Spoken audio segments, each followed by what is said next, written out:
Okay, so let's work on the sound of the second verse. Remember, the timbres should be different. They should be muted. They should be quieter instead of bright and in your face, just like the chorus. The whole point is to sort of drop it back down again to create that contrast. What we're going to do now is we're going to bring in our new drum beat and our new chord sequence, even though it's the same, but it sounds different. So we just listen to that.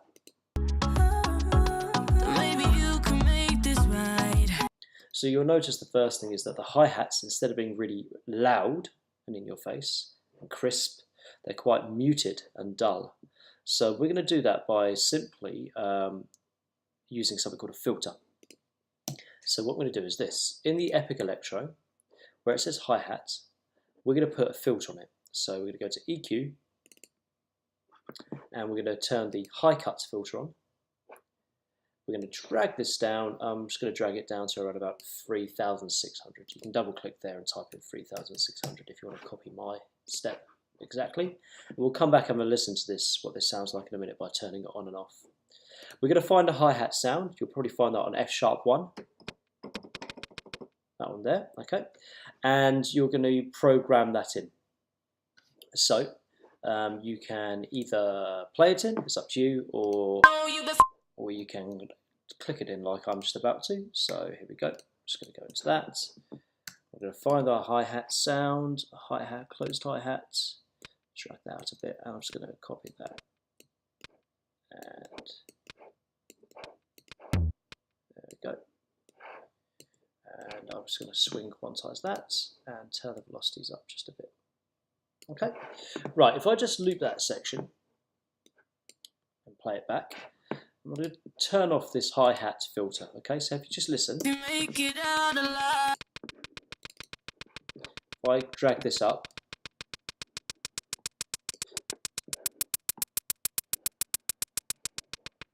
notice how when you go down, it gets quieter, but it's not actually getting, well, it is getting quieter, but what is making it quieter is the fact we're removing the high frequencies, the frequencies.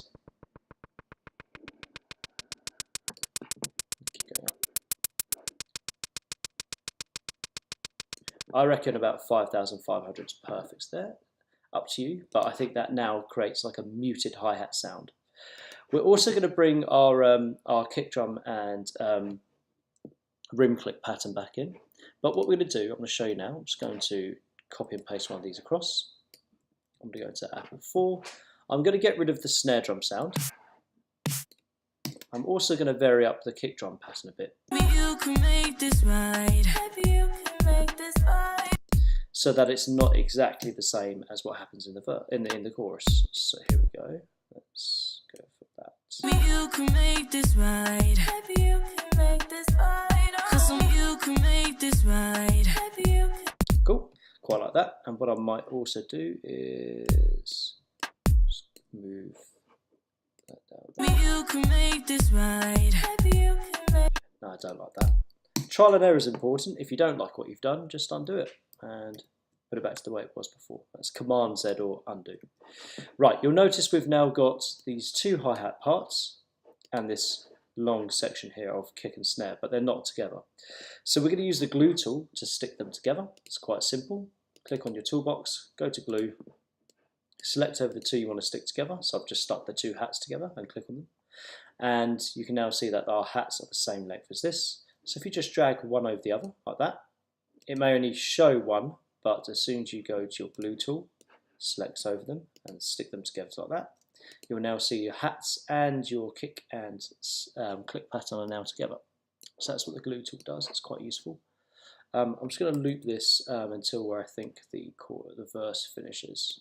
Maybe there. Next time I'll be colder to you. Nope, definitely not. So you've got this section here as well. I think something changes with the drums here. We're also going to use that same chord sequence on that marimba. We'll probably change the sound in a minute, but instead of it playing exactly the same way, we're going to change it up. So instead of it being all the notes together like this, that's definitely a drum kit sound. Let's undo that. Let's just put that back on. Oops. And instead of being all notes together, we're going to go. Okay, so what we're going to do is we're going to use the notes we've already got, and we're just going to edit them. Okay, and I'm going to delete out the notes that I don't want in between, like that. We're also going to just make it 1 octave again, like that. That's better.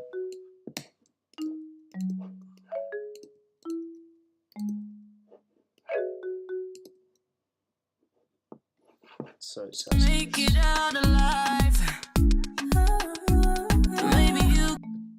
There you go. So it's now a little bit different to what the chorus was.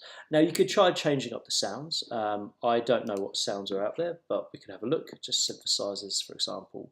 I could go for a sort of a plucked sound.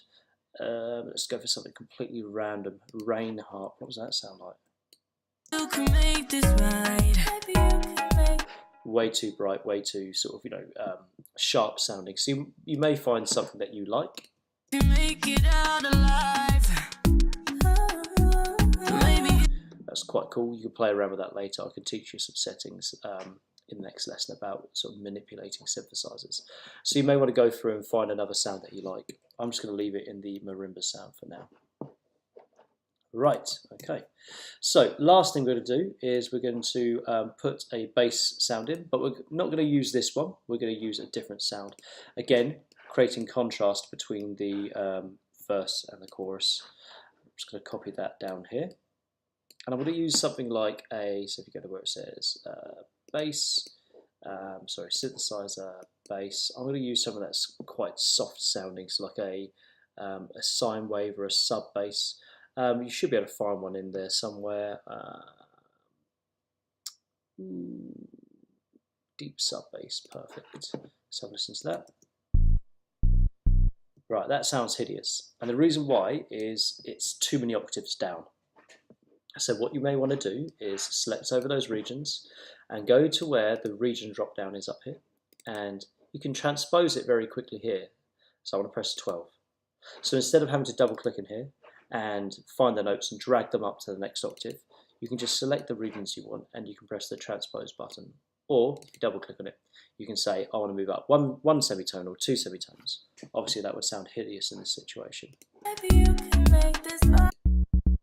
But now it's up the octave, let's turn it down a bit. I told you, the next time I'll be colder to you. Okay, so if you listen between sort of the contrast from the verse to chorus, hopefully you should now have a brighter and sharper and more sort of, you know, loud and memorable chorus versus a duller verse. Ring, ring. Are you there? Hello. Got a lot of friends. Drop out. You don't want to meet my brother, so don't come into my ends. Trust, we all know you've been fucking with another. If you make it out alive, maybe you can make. So there we go, we've now got our contrasting verse section there. So some techniques we used the filter by clicking on the hats, double clicking on the EQ and bringing in this high cut filter. We also used the glue tool, which is simply in your toolbox, glue, and we use that to glue 2 regions together here, and then we put one region on top of the other and glued them together so they became one region with all parts in it.